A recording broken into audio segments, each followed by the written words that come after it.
Olá, bom dia. São só Bom vocês dia. mesmo, né?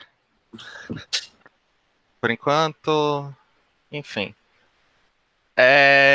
Eu não planejei nenhum slide jogar assim igual a outra professora, porque, né, tá, pois terei uma aula de matemática que não fica gravada. Ah, não, tudo bem, tá certo. Vocês estão conseguindo ver a ficha de aula?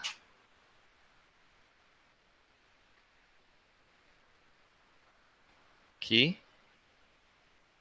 só... Na Sim, verdade, agora apareceu. tá ótimo. Então vamos lá. É, O assunto de hoje são os outros três tipos de países, entre aspas, né? Três tipos de industrialização, né? Que são os países de industrialização tardia, os países de industrialização planificada e os países de recente industrialização. Como vocês já devem ter visto na aula anterior, primeiramente vocês viram os primeiros países que se industrializaram, né?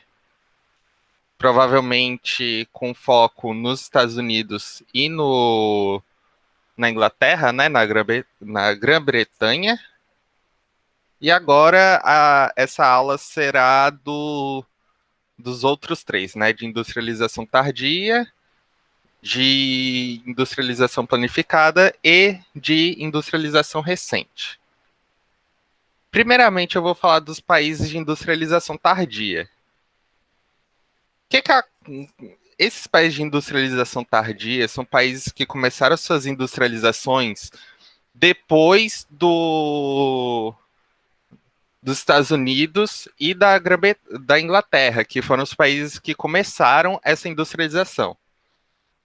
Foram os pioneiros. Esses países de industrialização tardia, eles começaram as suas industrializações no final do século XIX e início do século XX. Principalmente logo antes da Primeira Guerra Mundial e por, por esse período também entre Primeira Guerra e Segunda Guerra. Os dois principais países de industrialização tardia são, por exemplo, a Alemanha e Japão, que são países com, com economias fortes até atualmente. Começando pela Alemanha, a Alemanha ela começou a se industrializar no final do final do século XIX, lá para os anos de 1870, com a unificação do seu território. Por ter se unificado tarde, ela não teve participação nas políticas imperialistas das grandes navegações, que, por exemplo, Portugal fez com o Brasil, a Espanha fez com o território latino-americano, o, a Inglaterra tem diversos territórios ao redor do mundo. A Alemanha não teve acesso a esses territórios fora da Europa e, apesar disso, a sua indústria começou a se desenvolver rapidamente por já ter bastante recurso no seu próprio país. Também aconteceu essa ascensão da indústria alemã, pois logo antes a Alemanha ela teve a Guerra Franco-Prussiana, em que a Alemanha foi a ela foi vencedora e saiu com dois territórios da França que eram ricos em carvão e minério de ferro, que são os territórios de Alsácia e Lorena. Isso daí fez uma grande. As bases para o desenvolvimento da Alemanha. Porém, a Alemanha ela se envolveu nas duas grandes guerras, na Primeira Guerra Mundial e na Segunda Guerra Mundial. Após a Primeira Guerra Mundial, depois dela ter sido destruída e com essas coisas, surgiu uma política de influência estatal, de expansionismo, protecionismo, de nacionalismo, que é justamente a ideologia nazista, que, como sabemos, determinou um inimigo em comum, mas enfim. É, essa influência estatal, ela deu as bases da indústria alemã até os dias de hoje. Por exemplo, a Volkswagen, né, que é uma empresa alemã, ela foi fundada nesse período nazista, como também grandes obras de engenharia, como por exemplo as conhecidas autobahns, né, que são as rodovias de alta velocidade da Alemanha, também foram construídas nessa época. Porém, com a derrota da Alemanha e a divisão da Alemanha, a Alemanha foi dividida em a Alemanha Ocidental e a Alemanha Oriental. A Alemanha Ocidental, ela foi financiada pelos Estados Unidos, pelo Plano Marshall, e conseguiu se reconstruir. Enquanto na Alemanha Oriental foi implementado o modo de produção planificado, que a gente vai dar mais detalhes depois. Com a unificação da Alemanha, passou-se a ter uma defasagem das produções da Alemanha Ocidental com o antigo território da Alemanha Oriental. Esses dois territórios. Então, você podia verificar justamente, tipo, que o modo de produção da Alemanha Ocidental, que é o modo capitalista, era claramente superior ao modo de produção socialista da União Soviética. Que assim dá para ver claramente essa discrepância. E até hoje em dia, essa discrepância existe. Tanto que o Banco da Alemanha procurou investir massivamente bilhões de euros na modernização da produção da Alemanha Oriental. E até hoje, a Alemanha é uma das economias mais. É a quarta maior economia do mundo, a maior economia da Europa, e tem uma economia de altíssima tecnologia, como conhecemos, né? De automóveis, de aviões, de remédios, uma indústria realmente de altíssima tecnologia. O Japão também foi outro país que teve essa influência do do sentimento nacional para expandir a sua indústria. O Japão, diferentemente da Alemanha, ele não tinha materiais, não tinham recursos nos seus países. Então, o Japão, antes mesmo da Alemanha, implementou a sua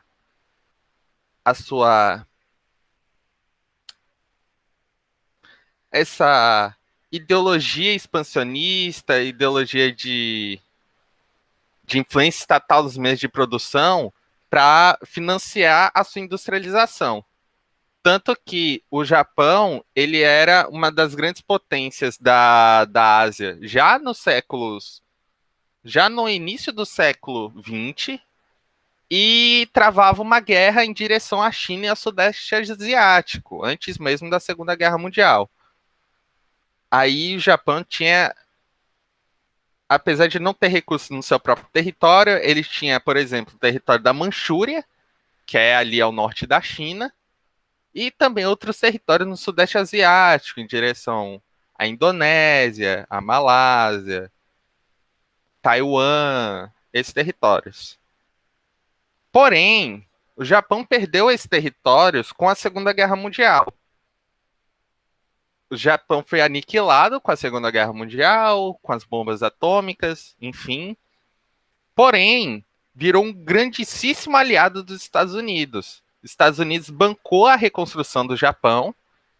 Não só isso, mas que o Japão ele fez reformas muito fortes na sua no seu sistema econômico e político. Por exemplo, antes o Japão ele tinha uma disciplina shintoísta, que era a religião oficial do país. Com essas reformas, o Estado passou a ser laico. O Japão ele tinha uma mão de obra barata e disciplinada, que apesar da religião não ser mais oficial, mas o Japão até hoje é conhecido. O japonês, né, no caso, é conhecido até hoje por serem pessoas incrivelmente disciplinadas, além de ter uma mão de obra relativamente barata e terem grandes investimentos estatais em educação, pesquisa e desenvolvimento tecnológico, além de implementação de novos métodos de organização, como organização tanto de produção quanto de indústria, como, por exemplo, o toyotismo, que é um método de produção conhecido. Desculpe.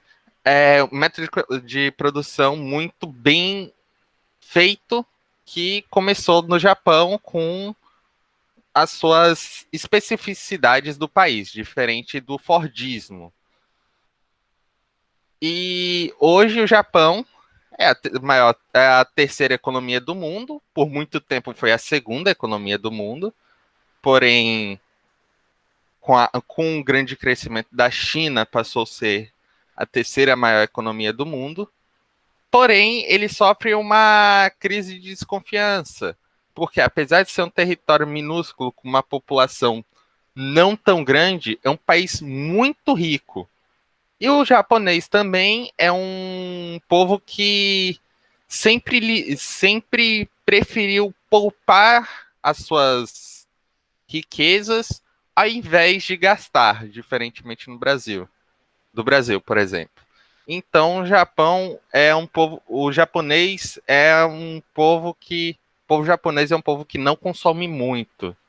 E isso faz a economia não girar lá no Japão. Passando para os países de industrialização planificada, os países de industrialização planificada são os países dos chamados blocos socialistas. E como destaque, a gente tem a Rússia e a China. A China não é exatamente planificada, mas eu vou explicar isso logo depois. Primeiramente, eu vou começar com a Rússia. A Rússia, ela começou a sua industrialização a partir da Revolução Russa. Antes da Revolução Russa, a Rússia era um país extremamente agrícola. Depois dela, o Estado ele tomou conta de todos os meios de produção. Então, eles fizeram diversos planos. Como vocês podem ver aqui embaixo, a partir de 1928, o país passou a ter diversas metas de produção industrial, mineral e agrícola. Ou seja, o Estado que sempre controlou isso. Primeiramente, eles fizeram as bases das produções, implantou a indústria pesada, expandiu a infraestrutura e a criação de fazendas. O segundo foi justamente o aumento de produção da indústria pesada, justamente para ter uma base militar forte. E o quarto plano foi a reconstrução do país pós Segunda Guerra Mundial. Mas enfim, porém, mesmo a União Soviética, ela sendo elevada à segunda maior economia mundial nas décadas de 60 e 70, a União Soviética acabou não se desenvolvendo tecnologicamente. Ela não aplicou as tecnologias bélicas na sua produção, fazendo com que a produção dela ficasse defasada em relação aos países capitalistas, principalmente os Estados Unidos, né? Com que eles faziam essa Guerra Fria. E com essa perda da competitividade, lá para a década de 80, a União Soviética passou a abrir o seu mercado e passou a abrir o seu Estado para que empresas externas passassem a investir no país. Ou seja, as bases do socialismo foram ruindo e eles acabaram abrindo mercado. Porém, essas reformas econômicas que começaram na década de 80 da Rússia, elas não deram certo. Então, nos anos 90, também teve as independências dos Estados-membros, sendo a Rússia o maior deles, né, que ainda continua sendo o maior país do mundo, e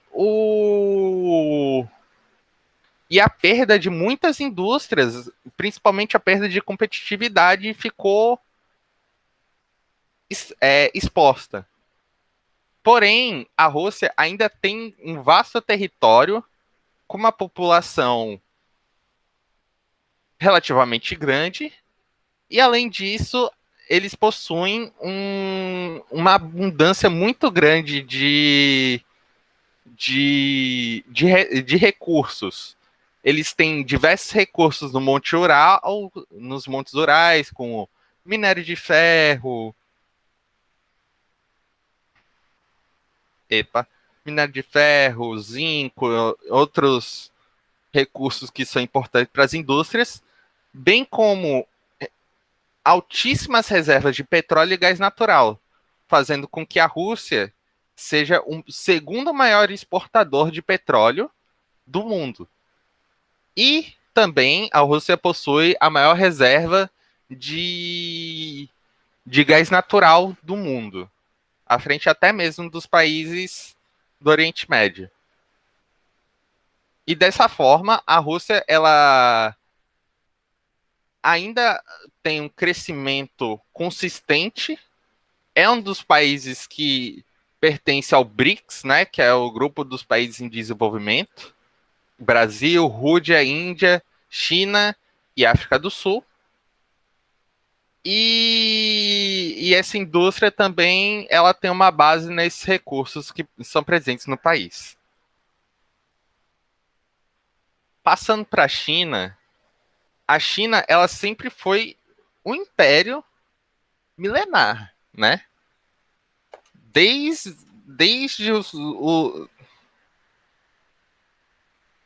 desculpe, gente. É, a China ela sempre foi um império desde muito tempo. Porém, esse império chinês perdeu a força no século XVIII, século XIX, com a influência do imperialismo europeu. Ou seja, a China passou a ser dominada por potências europeias. Porém, mesmo nessa dominação, estrangeiros buscaram colocar na China industrialização justamente porque a mão de obra lá era muito barata, porque tinha muita gente lá. Porém, essa implementação de indústrias, ela foi ela foi interrompida pelas guerras sino-japonesas, que, como eu já disse, na industrialização do Japão, o Japão invadiu a China. Além disso, a China passou pela Revolução Chinesa, que foi a revolução no qual o Partido Socialista Chinês tomou o poder do imperador e até hoje esse Partido Socialista Chinês controla o país. Primeiramente, o modelo econômico da União Soviética não deu certo na China, justamente pela falta de competitividade, pela falta de quantidade de produção, né? E, primeiramente, o modelo não deu certo. Porém, a China e a União Soviética passaram a brigar na década de 70 pelo controle da hegemonia soviética. E com a divergência entre a China e a União Soviética, eles quebraram essa aliança. Na década de 70, a China se aliou aos Estados Unidos, passando a ser uma economia socialista de mercado. Ou seja, o país ele ainda é controlado pela economia socialista, é controlado pelo Partido Socialista, porém a sua economia ela é aberta ao mercado. E dessa forma, o mercado chinês, por ser um país muito grande, um país com muita gente e um país com muitos recursos, o mercado chinês ele abriu o mercado.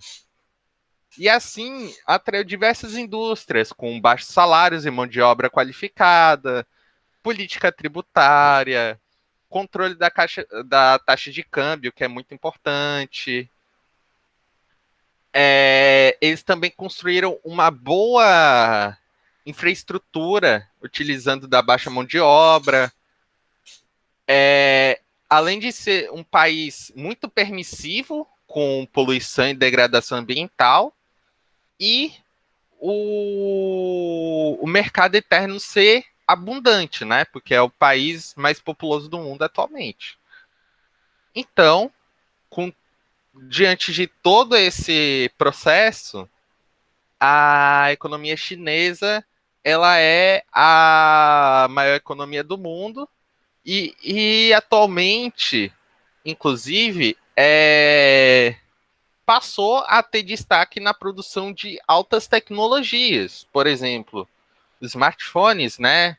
Tecnologia 5G que todo mundo vê aí na imprensa, é uma tecnologia que a China é a grande pioneira na produção dessa tecnologia. Enfim, por último, nós temos os países recentemente industrializados. Os países recentemente industrializados são países que tiveram a sua industrialização depois da Segunda Guerra Mundial. Como, por exemplo, os países emergentes sul-americanos, no qual o Brasil é um deles, né? Os tigres asiáticos, a Índia e a África do Sul. Em relação aos países emergentes sul-americanos, os países sul-americanos eles basearam seu crescimento industrial em indústrias de substituição de importações, que diferentemente, por exemplo, da Alemanha, do Japão, da China, que exportam as suas tecnologias, as suas produções industriais, o Brasil, a Argentina e o México, eles substituíram essa importação de fora por algo produzido de dentro. Porém, essas indústrias, elas foram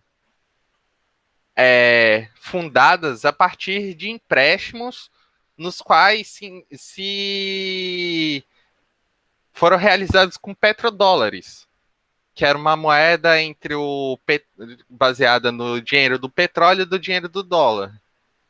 Porém, com a crise do petróleo na década de 70, esses petrodólares passaram a ser extremamente mais caros do que antes. Isso fez com que os países que buscaram essa industrialização a partir desses empréstimos contraíssem dívidas gigantescas. Como, por exemplo, a Argentina, até hoje, ela tem problemas econômicos por justamente não pagar a dívida.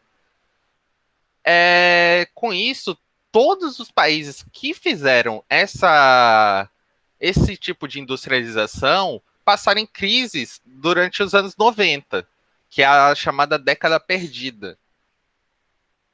E dessa forma, apesar de ser uma indústria crescente, esses países ainda são dependentes das exportações dos produtos primários, como, por exemplo, o Brasil. O Brasil é um dos grandes exportadores mundiais de diversos produtos primários. Enfim,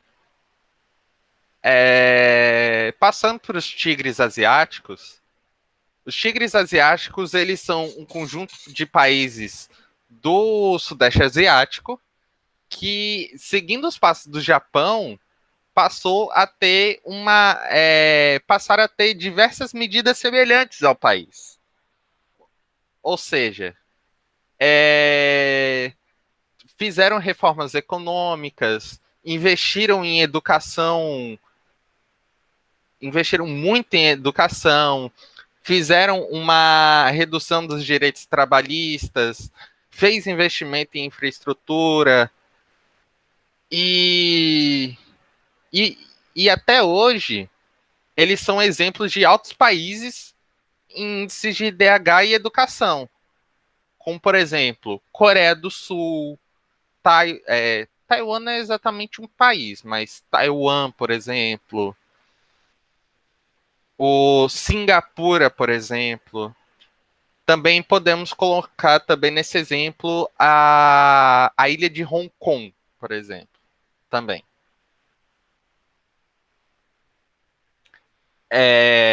Passando para a Índia é um país em franco crescimento econômico. Ela possui uma reserva grande de recursos minerais e uma grande mão de obra barata. É importante ressaltar que na Índia se fala inglês também. Ou seja, é uma ex-colônia inglesa a Índia. Então, muitas empresas, por exemplo, americanas, elas vão buscar mão de obra barata na Índia, porque, né, é uma mão de obra bem mais barata e tão qualificada quanto a mão de obra que eles procuram nos Estados Unidos. Estados Unidos tem muitas das pessoas que vão estudar nos Estados Unidos são indianos. E muitas vezes esses indianos voltam para a Índia para empreender, fazer novas indústrias, ou trabalhar em indústrias da região e enriquecer a região indiana. Dessa forma, a Índia, apesar de ter um grande crescimento, ela tem uma grande desigualdade social, onde as grandes indústrias de alta tecnologia ficam lado a lado com moradias deterioradas e sem estrutura. E, por fim, nós temos a África do Sul, que é o último membro dos BRICS, que é a maior potência econômica da África subsaariana, né? Que é a África abaixo do deserto do Saara. Porém, a África do Sul, ela tinha muitas indústrias porque buscavam-se uma mão de obra extremamente barata derivada do regime do apartheid. Porém, muitas dessas indústrias acabaram saindo fora com o fim do apartheid, porque, né, não poderiam explorar a mão de obra extremamente barata como eles faziam, né, com esse regime totalitário. Porém,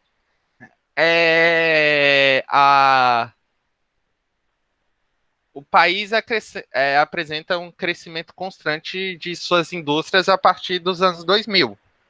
Ou seja, eles retomaram boa parte desse crescimento.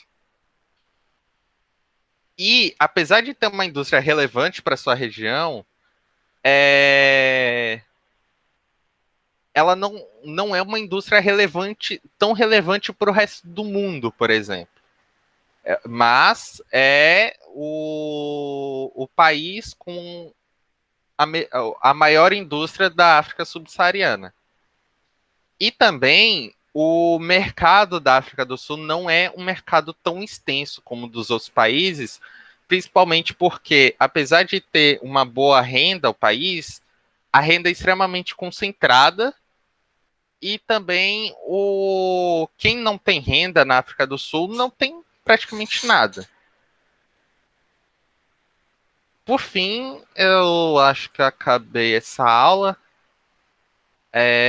Vocês têm alguma dúvida? Podem falar, colocar no chat, alguma coisa.